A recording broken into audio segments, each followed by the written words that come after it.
Hey, welcome to another installment of GrokTALK brought to you by Grok Media LLC and GraniteGrok.com. Last week, we spent a whole bunch of time talking about the Venezuela situation, and we got deep into oil and drugs. And if you didn't check it out, please do, because we cited some excellent resources and a lot of detail there. And we're going to try to do that again this week. Yes, we're going to talk about Venezuela some more, but with a slightly different approach. Last week, like I said, it was drugs and oil and some honest truth from somebody who does a lot of reporting on Venezuela and on both topics. This week, we found some interesting clips, and I want a special shout out to all the people, all my readers who send me stuff. I get a lot of stuff. I can't even begin to use half of what I get, but I get a lot of good links, and the stuff you're getting today, some of it's thanks to them, so let's give them a little applause and appreciation. We are going to talk about the global, far-reaching complications and the strategy involved, and basically how genius it was for Mr. Trump to do what he did in Venezuela. GrokTALK starts in less than 60 seconds. Not everyone can get up every day and look for ways to piss people off. But here at GraniteGrok.com, we do that almost every day. I can't tell you how many times someone's lost their SHIT and threatened to end us. But we're still here, pissing people off.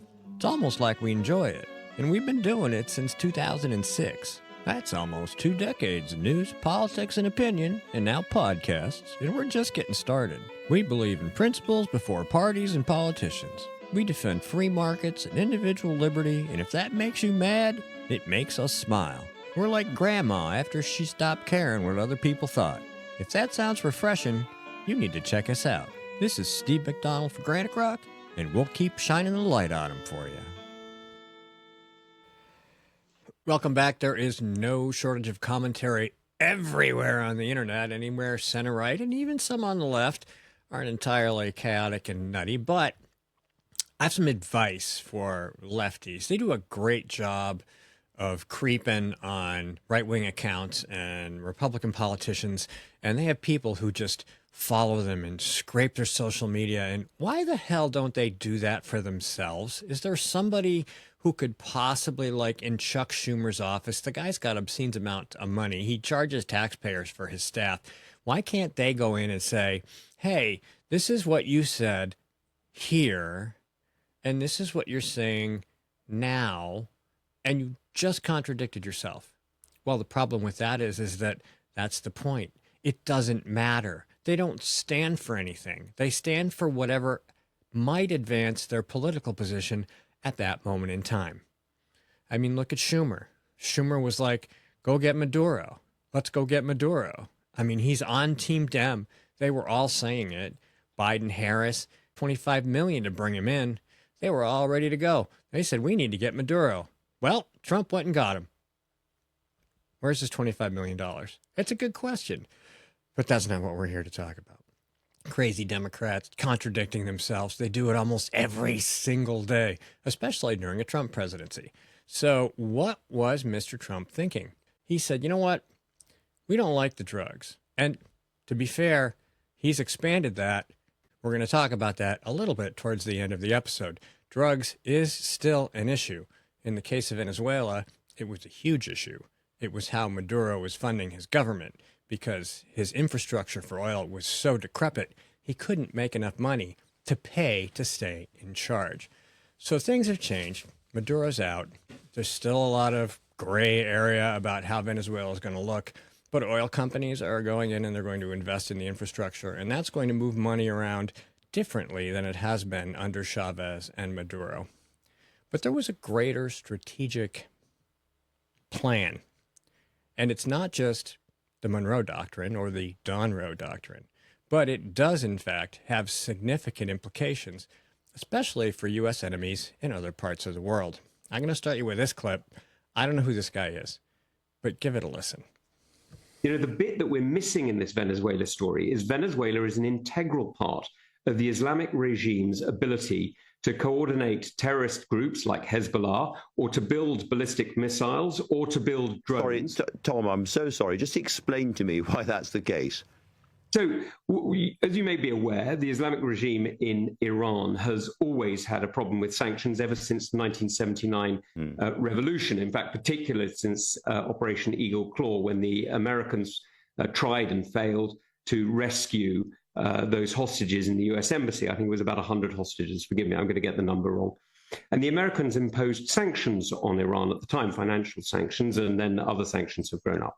Well, one of the ways that the Iranian government has got round those sanctions, or tried to get around those sanctions anyway, is by using shadow banking facilities through countries like Venezuela. Now, over the years, many of the others have dropped away. Syria, for example, has dropped away. Countries in the Middle East have stopped cooperating.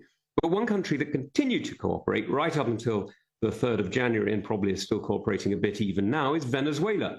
So what we've seen out of Venezuela is we've seen drugs carried by Hezbollah taken across into Liberia, Sierra Leone, and then up into Europe as a way of making money. We've seen weapons parts designed in Iran, built in Venezuela, then smuggled through some of this shadow fleet back into Iran, assembled into ballistic missiles, sent over into Russia, fired over to kill Ukrainians, and indeed some of them have crossed the border into Poland. So we're seeing actually already action against the Iranian regime. We just don't recognize it, because Venezuela is a key player in the Iranian regime's government of terror and global network. Iran is clearly a stated enemy, destabilizing the regime's ability to maintain power, especially during the protests that have been rising up over economic issues and will eventually expand into something more. One of our authors, Emil Amani, sent me a clip of protesters burning the Ayatollah Khomeini's tomb. All right, that's a story for a different day, but they're beginning to get really upset about all the economic issues, which I talked about in a morning update last week, if you want to go look that up. So anyway, this puts pressure on Iran, a lot of pressure on Iran. But it also does some other things. It does some things to China. Check this out. Everyone is arguing about President Trump's move on Venezuela. In truth, it's not about drugs, not about terror, and not about oil, at least not the way people think. They're missing the point. Venezuela sits on the largest oil reserves on Earth, over 300 billion barrels, worth nearly $17 trillion. But here's the twist. The United States doesn't need that oil. China does. China buys nearly 90% of Venezuela's crude, almost all of Iran's oil, and a massive share of Russia's exports. Trump understood something most leaders ignore. Power doesn't come from owning energy. It comes from controlling who gets it. Destabilize Venezuela, pressure Iran at the same time.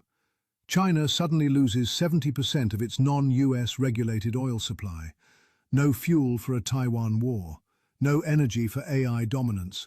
No BRICS currency replacing the dollar. No shots fired. No war declared. Just leverage. As Marco Rubio put it, we don't need Venezuelan oil, but we will not allow this hemisphere's energy to be controlled by America's adversaries. This isn't chaos. This isn't luck. This is Trump playing the long game, outthinking rivals, reshaping alliances and winning without asking permission. That's not recklessness. That's strategy. So that's a pretty huge deal. I mean, and like he said, no shots fired. He literally just did one thing, and strategically, it has significant impact on theaters across the globe. Things that people were worried about. Taiwan was an issue. It increasingly becomes less of one if China doesn't have the energy to keep its machine rolling. So there's a lot to go on here. We know that Iran is going to be suffering as a result. We know that China is, Russia as well. They're all part of BRICS. BRICS is in trouble, especially without Venezuela.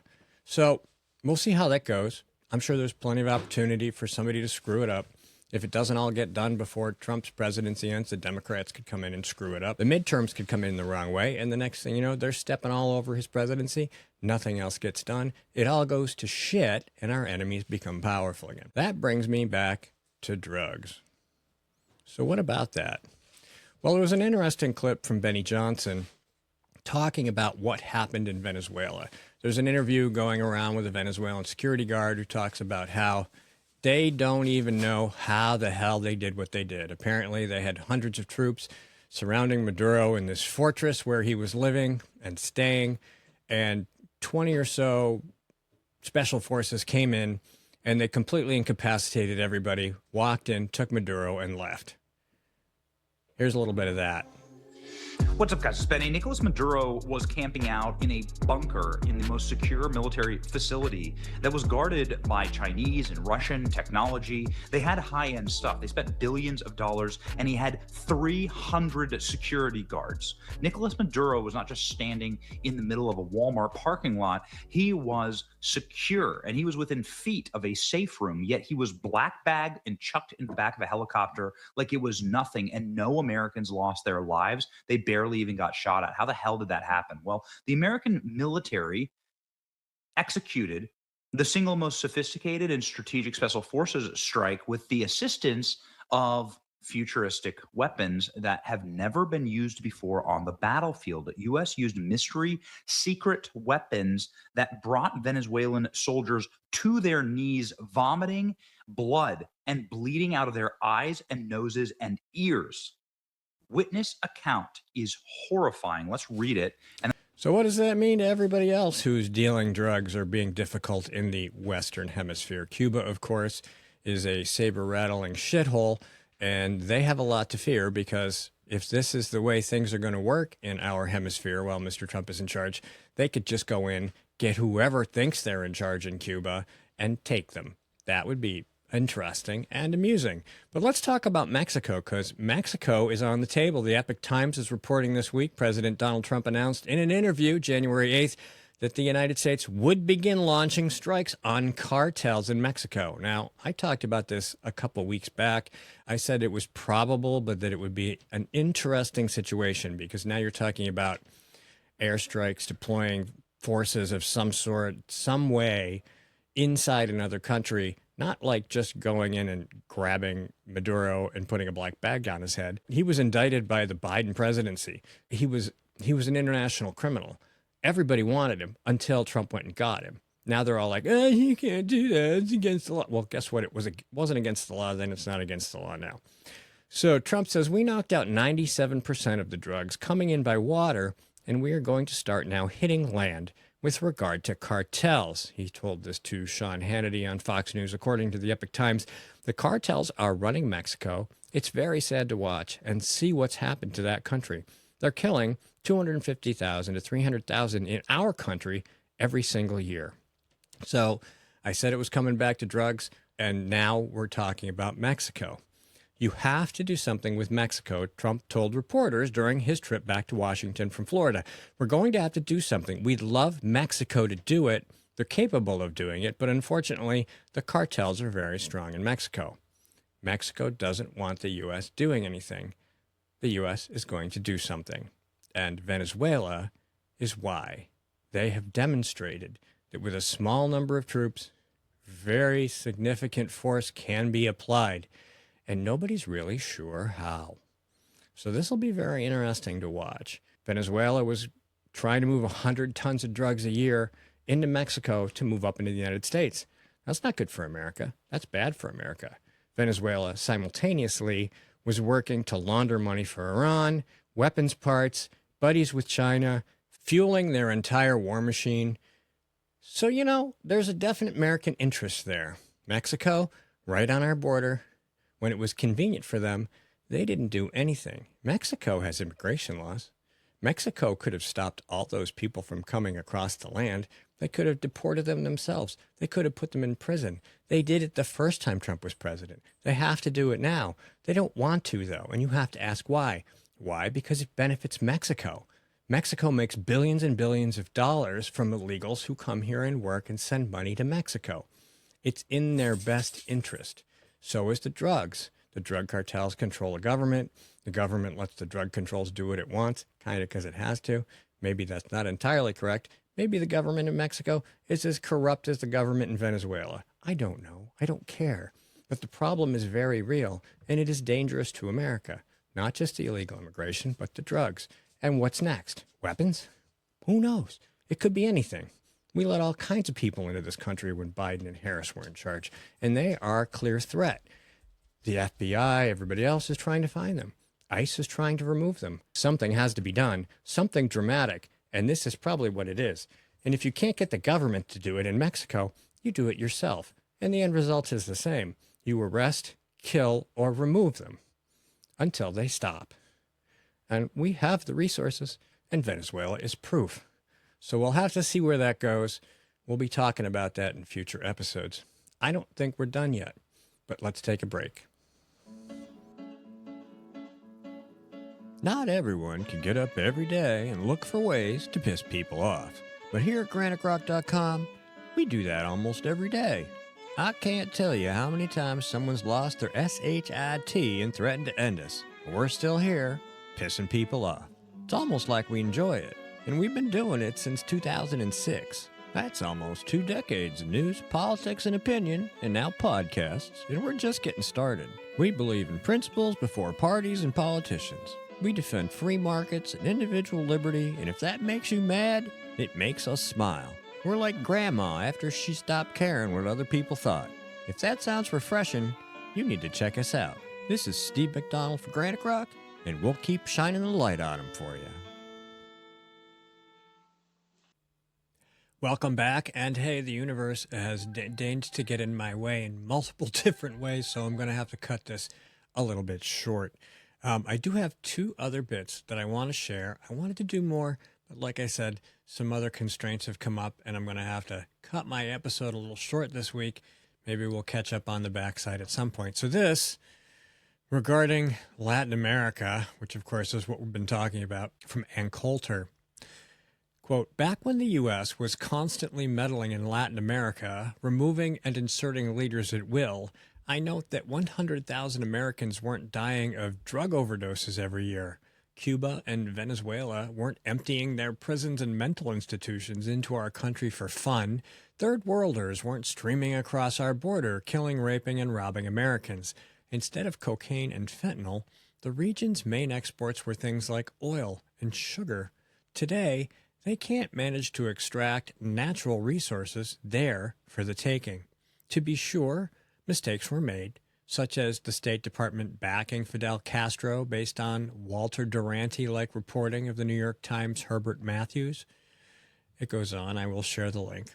The point being, of course, that things were a lot better for America when America was meddling in South America and Central America, and I'm not saying we should be doing that, but the Donroe Doctrine suggests that we will be doing some kind of meddling, especially when our enemies are nesting in these portions of our hemisphere. Yeah, I know, we nest in other people's hemispheres too, and it would be interesting to see what happens if somebody else says, well, you know, if you're going to do it, how about we do it too? That could get ugly pretty damn quick, couldn't it? But we'll see. A lot of things happening. I'm going to leave you with this clip from Victor Davis Hanson without commentary because, like I said, time is running short. So thank you very much for spending some time with me this week. Don't forget to check out the Morning Update Monday through Friday right here and several other places at 7 a.m. And that's it. Have a great week. We'll talk to you again real soon. We'll throw him out. The same thing is true of Cuba. We didn't really know how to deal with Cuba since 1959. We've had embargoes. Sometimes they're liquid, sometimes they're fluid. They don't really work. But more or less, the Castroite government in Cuba is an existential enemy of the United States. We have a lot of people who go there and visit, but the country has never worked. It's impoverished, and it's dependent wholly on the legacy of Hugo Chavez and now Maduro to give them cheap oil. If they don't get cheap oil, and that is, what do I mean by that? If Maduro cannot put embargoed oil on sanctioned tankers and get to Cuba, then Cuba's going to have no ability to distill gasoline, nor it will have energy. And that's exactly what is happening. The Cuban economy is in a Trump vice. Are we going to bomb Cuba? No. Are we going to have a Bay of Pigs standoff or invasion? No. Are we going to have a Cuban Missile Crisis with China? No. We're going to have a Trump vice, and it's going to squeeze. Does this work all the time? No. I mean, it doesn't work in case of a full-fledged war like the Ukraine war or the Middle East sometimes, but with other powers in our vicinity or that we have leverage over, we're going to start to squeeze them to bring back legitimate government, pro-American governments, and stability for the entire Western Hemisphere, and most importantly, a chance for their citizenry to have a normal life. GrokTALK.